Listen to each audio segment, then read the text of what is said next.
Welcome to UCC Online. I am Syed Muhammad Harun, the campus ambassador for Jamia Millia Islamia.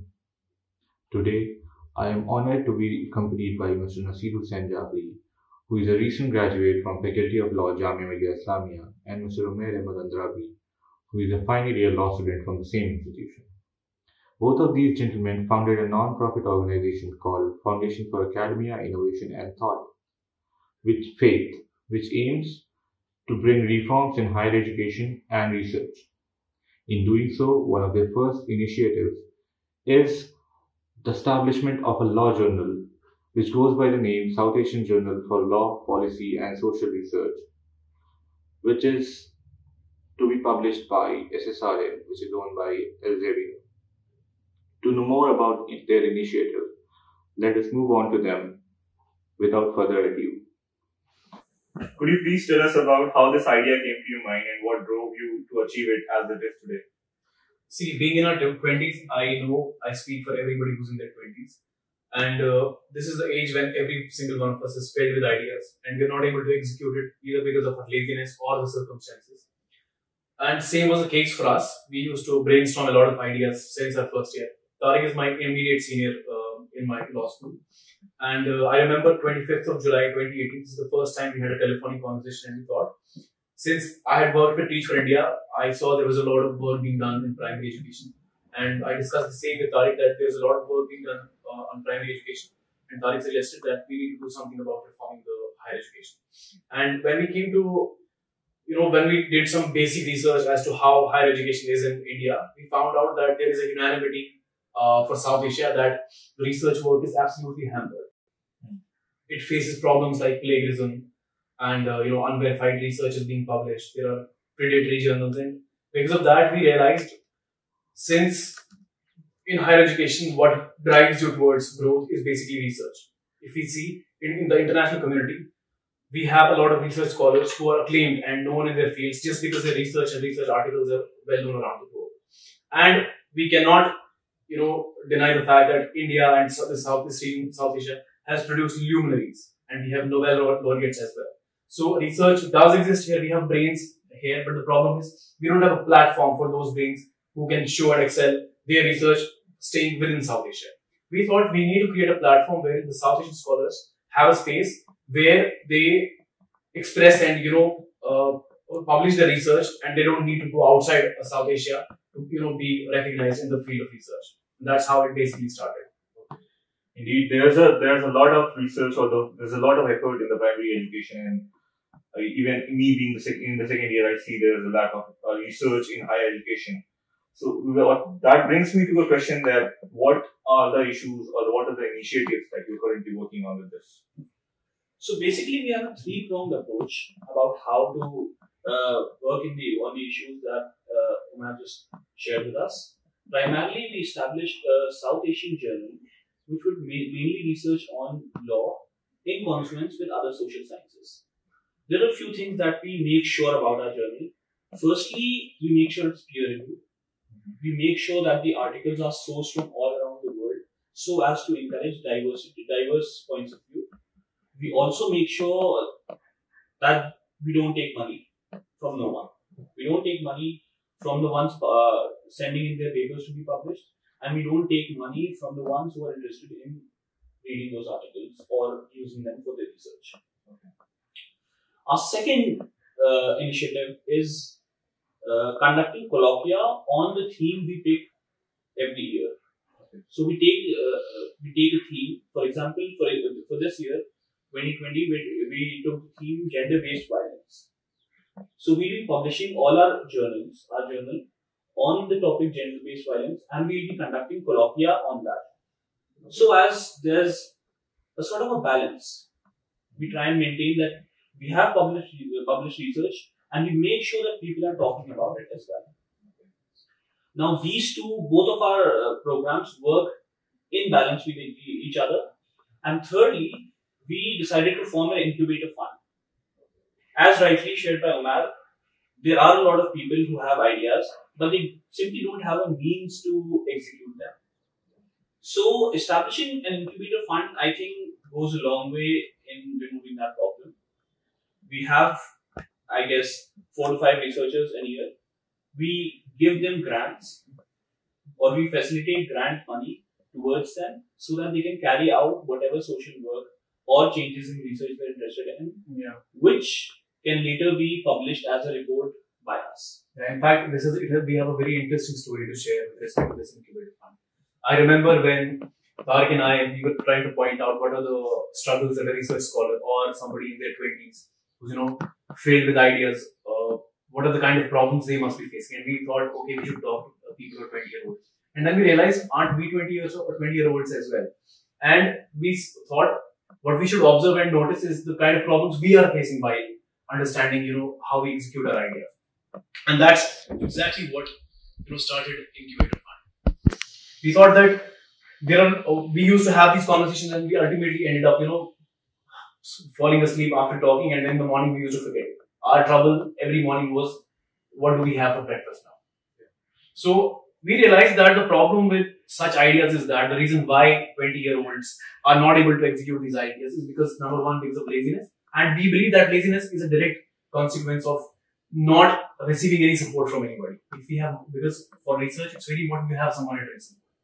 So we realized that if we pick specific people, preferably from who are in their 20s, they submit their idea to us, we peer review it, and then we pick 6 projects every year and fund them $6,000 to $7,000 so that it kickstarts a person's journey towards research. And this makes research attractive for everybody. This will make sure that our society, we have students in their 20s who start thinking about research. Because sadly, in our society, in our configuration of education, we see a proper research a person starts doing only when he or she starts PhD. Yeah. So we thought it's very important that we started very early. So to ensure the success of any endeavor, of any such research or social endeavor, 3 things are needed: a person's time, their treasure, and their talent. 20-year-olds or people from our demography, they have a lot of time on their hands. Most of them do. They certainly do have talent. A lot of them are talented beyond their years. But at a lot of time, they lack treasure, which is money, which is financial value.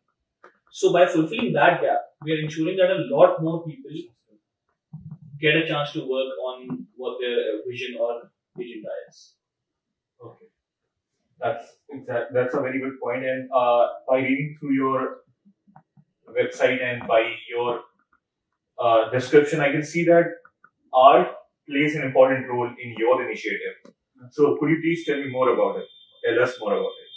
Yeah, so we thought that every time if I talk to you about a research journal or a research paper, the first thing that comes to your mind is that I'm believing that it's in the library, it's on a shelf.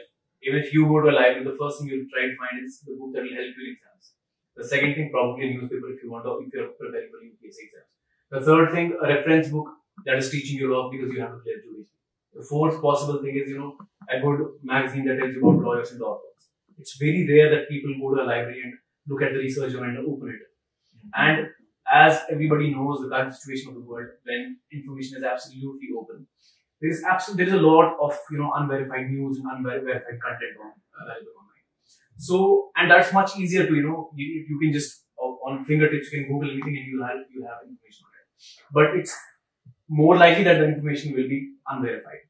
So we thought we need to find a way by which we attract young people or everybody in general, scholars in general, to make sure they read our journal. We have to find a way by which we make people read research journals, which apparently on the face of it are very boring. We thought, since we are bridging the gap within disciplines, we should bridge gaps between other fields in law and these research as well. And that brought us to an idea that we should start partnering with people who are into art. And the first thing that we did was partner with our MCRC department, the Department of Mass Communication in Jamia, which is one of the most prestigious institutions for mass communication in India. And they have been very supportive.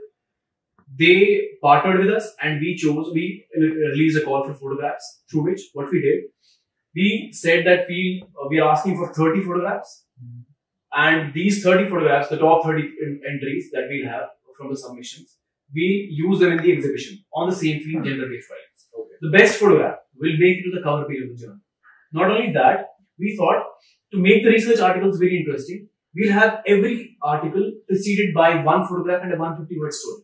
Okay. So imagine a scenario where an artist picks up this research journal, looks at the photos because that's his field of interest, looks at the photo and thinks, oh, so this is the problem happening with XYZ victim, and then reads the 150-word story. If that person is having successful, igniting the inquisitiveness in that person, he will definitely read the research paper, since human beings are inherently very lazy. We'll ultimately stick to reading the research rather than separately going and googling everything. That makes sure the artist reads the substantial information. And imagine a research scholar picking up this journal, and he's reading the research, and then he takes a glimpse of the photo and says, "Oh, this is absolutely serious. I have never thought about this in this form." And then reads the 150-word story. This ignites, not only a soft corner but more empathy towards the victim, and that makes his research probably more bona fide. So we thought this is the best way we ensure that the research reaches much more people. So when we say that we are making research more accessible, we don't simply say that by making it free, we are ensuring that more people have easy access to research. We are also somehow ensuring that more people get convinced to look into peer-reviewed research to form opinions. After hearing all these things, the things you are doing in this initiative, the mixture of art, research, and so many other things, these things have not been done in India or taken initiative in India or in South Asia, as per my knowledge. And I'm pretty sure that these things must have brought some kind of hurdles in your way. So could you please describe some hurdles to us so that we can know about it? So I've already talked about this, the time, treasure, travel thing, time, treasure, talent thing. And we, as would anyone else, we also face the shortage of money. We face the financial strain because we all have bills to pay. Taking out time to work for a cause requires commitment and it requires financial independence, which we did not have. So that was a very, very big hurdle. For personally, I would say that was a very, very big hurdle, which we overcame because of, I guess, generous parents, generous benefactors. We had people always offering a helping hand. So we could, of course, the University of Rochester, we'd like to take this opportunity to thank the University of Rochester for their immense support, without which this wouldn't have been possible. And but yes, it was a hurdle in the initial phase of our organization. Yeah, I think in addition to that, while we were discussing this idea with people, sharing this idea with people, it's very sad, and I'm pretty sure everyone who will start an idea, start a cause, working for a cause on their own in South Asia and particularly India. The problem is everybody knows you by descriptions. They don't know you for your ideas. So if you are coming up with a brilliant idea and we still happen to be just two undergraduates, it somehow, belittles the whole idea itself, and wherein we could have easily secured, a sponsorship or support or guidance from some academician, lawyer, judge, or XYZ, whichever is relevant. We had to do it just because we were undergraduates. We had to do it for 1 hour, for 2 hours. We had to invest much more time to prove our work. Which I'm not very surprised as well, since not everybody is supposed to take undergraduates very seriously. The problem is, this problem was twofold. Undergraduates are not taken seriously not because they don't have ideas, but because somehow since they don't have financial support, they can't execute their ideas. So everybody has an impression that an undergraduate cannot execute an idea. But nobody sees it's not because they don't have good ideas, but it is because they don't have financial independence. So the biggest hurdle, I would say, was, as Tariq mentioned, the financial obligations that we had, bills to pay. And apart from that, we had to take much more time to convince people as undergraduates as we would have been in case we were, like PhDs or academicians. Yeah, I think I'm pretty sure, since how our whole society and the whole mechanism and institution is structured, particularly in this third world, in these third world countries, is we need money for everything, and it's very tough, and it's very bothersome to constantly think about money and finding a way to pay your bills while you can invest your ideas and use your brain for much more productive things. Although it's like a necessary evil, but everybody, I think I want to take this opportunity from this interview that I convey this experience, come suggestion to everybody who's watching this video, is the fact that I don't think anything. We were two average, students in college. Like I was not an exceptional student. I'm pretty sure Tariq wasn't either. So, and apart from that, we were not good at everything. But one thing that we secured, and one thing which I can say very boastfully, is the fact that when we thought of an idea, we wouldn't stop right there. We would do something about it, even if it means writing it in the notebook. We would do something about it. You have to start somewhere. Once you do that, you will see support coming in from different directions, from places you wouldn't even imagine. So for the future, I think, to answer your question, for the future, the biggest hurdle we think we may face is probably related to finance, or number second is probably people feeling, this new idea, we don't know how to inculcate this in the already going conventional method, but change is inevitable. Like you have to start somewhere. These are, for sure, these are very big problems that anyone would face, even I would face if I start something. After this incubator fund, I'd have to tell you guys about the same as well. But I'm sure there will be a lot of quality research or quality content that will come, or initiative that will come to you. And I hope this incubator fund helps as many people as you can. And it's a very good initiative, I would say. I would also like to know that, can you please elaborate the kind of changes that you predict this initiative will bring in this society or in this near future? So the foremost impact we're trying to make is that we're trying to make sure that the policies of the region are somehow influenced by peer-reviewed quality research. Now we can blame the policymakers all we want about how they're not using research to formulate their policies, but we are faced with another problem here, that there is no quality research being produced up to that level.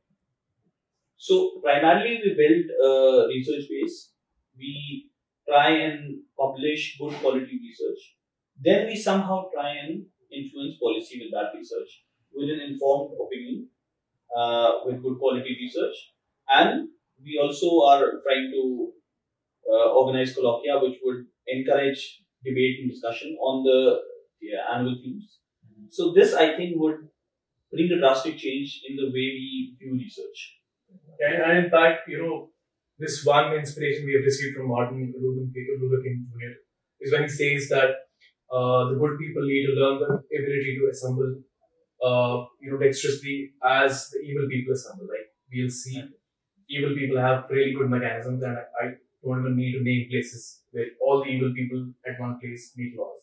So from that perspective, we understand that it's very important to create or initiate a social change. We try to bring on board as many genres, as many fields and disciplines as we can. So this idea, basically, if you see the premise of this whole idea, somehow is we bring in judges, lawyers, academicians, social scientists, research scholars, young people, because ultimately the law impacts the young people. The future is of the young people. We have all of them in one platform where in some way they impact policy making, and that policy making is impacted through substantial means. I hope these things come true in the near future when I am graduated or I am doing my research work or anything that I'm hopefully before that, obviously. I need to earn the benefits. Yeah. And I wish you luck for this. And Thank you so much. With this, this is the end to our interview. Thank you so much for having us. Yeah, thank you so much. Thank you so much.